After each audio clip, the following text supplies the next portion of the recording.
Hey everyone, in this video, I'm going to show you how you can connect Payoneer to Fiverr or Upwork. So the first step that you have to do is to create a Payoneer account.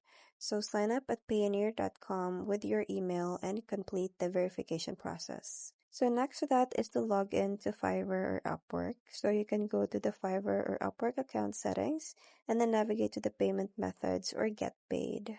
And then you just have to select Payoneer option. So click Add Withdrawal Method and choose the Payoneer from the list of available payment options. Next is to enter the Payoneer email. So input the email address associated with your Payoneer account and then verify the connection. Lastly is to check your Payoneer email for a confirmation link. So you just have to click to authorize the connection with Fiverr or Upwork.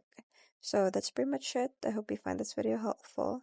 Thanks for watching and I'll see you in my next one. Bye!